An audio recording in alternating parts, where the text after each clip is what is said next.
Euh, alors, salut déjà. Je voulais, là, c'est parce que je reviens de ma petite balade, là, il est 5h30 du mat.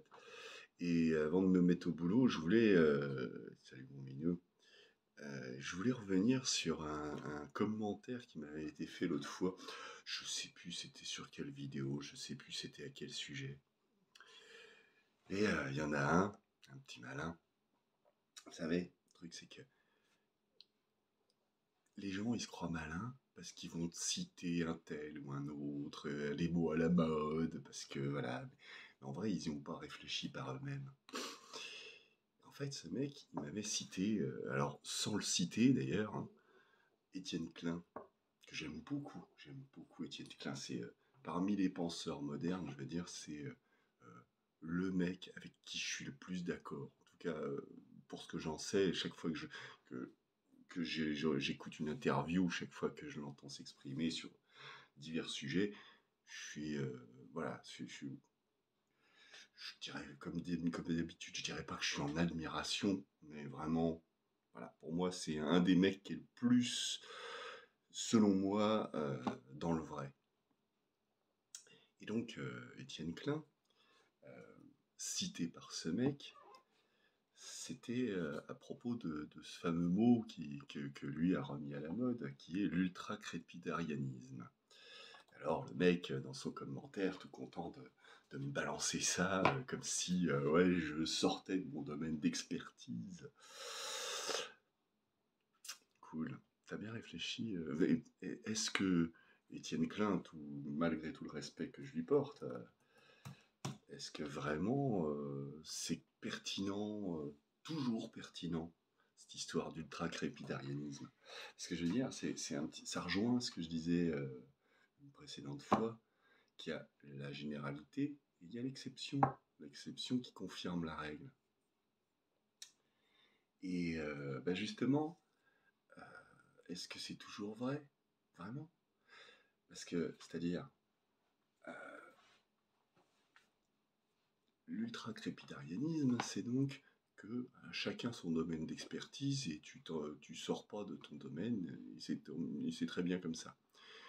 On pourrait lui retourner le compliment à monsieur Étienne Klein. Il est physicien, maintenant il est devenu philosophe des sciences, mais je veux dire, oui, bon, moi je ne conteste pas, mais en fait on pourrait, si on va par là. En quoi il a une légitimité en tant que philosophe? Est-ce il a un magistère, un doctorat en philosophie? Je sais pas. Non, justement. Mais surtout, je reviens à cet exemple que je citais l'autre fois dans ce film à propos des Curie et leur bonne qui leur apporte sur un plateau d'argent la réponse qu'ils cherchaient depuis des mois. Justement, on ne sait pas d'où peut venir la petite différence qui va faire que, oui, une réponse qui posait problème à tout le monde, et même aux plus grands experts du domaine, bah là, d'un coup, boum, elle est là. Je veux dire, c'est ça le problème à vouloir trop segmenter les choses, c'est que finalement tu te prives de solutions alternatives qui pourraient être pertinentes. Donc, ultra-crépidarianisme, oui et non. C'est bien d'en avoir conscience que oui, il y a des experts, ils sont là pour ça, et justement, s'ils font bien leur boulot, normalement, ils sont là pour apporter les bonnes réponses aux questions dans leur domaine d'expertise. Mais ça ne veut pas dire qu'ils ne seront pas capables d'apporter des bonnes réponses dans d'autres domaines que les leurs, ou que quelqu'un qui n'a aucun rapport avec le domaine puisse apporter une réponse qui était complètement inattendue.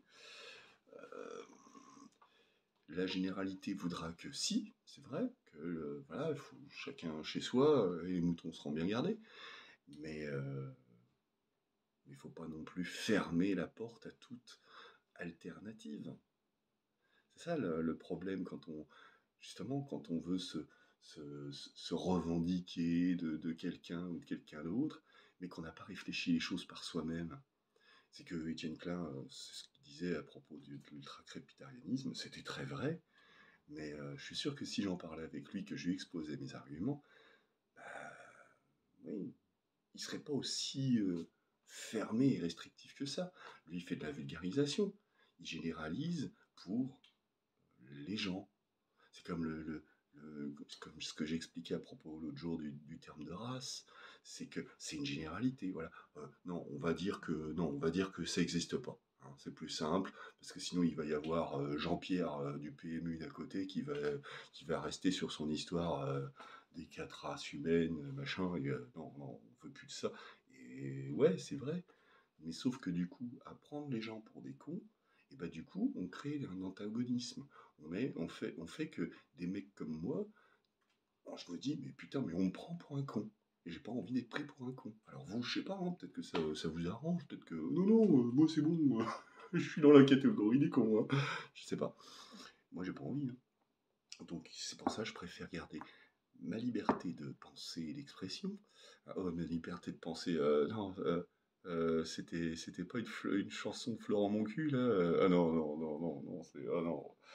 Ah non, non, non, moi je suis pas le genre de bâtard qui irait à l'étranger pour éviter de payer des impôts au pays qui m'a permis de gagner du pognon. Hein. Ça, voilà, comme je disais l'autre fois avec Johnny ou avec deux par de mon cul là, voilà, non, c'est de l'attitude de bâtard. Hein. Non, bref. Non, ce que je voulais dire, c'est voilà, faut pas être trop restrictif. Établir des règles générales pour comprendre le monde, ouais, c'est très bien. Il ne faut pas non plus tomber dans l'excès et interdire toute solution alternative. Il faut y réfléchir d'abord, avant de dire non, non, c'est stop, c'est définitif. Non, c'est jamais, c'est jamais définitif. On peut pas savoir d'où viendra la solution qu'on cherche. Donc voilà, c'était ça. Alors je suis à peu près sûr que j'oublie un truc que je voulais dire, toujours dans cette optique de l'ultra-crépidarianisme, là. C'est pas grave. Au pire, j'en reparlerai un de ces jours. Allez, je vais pas m'éterniser, je vais me mettre au boulot un petit peu. Allez, ciao.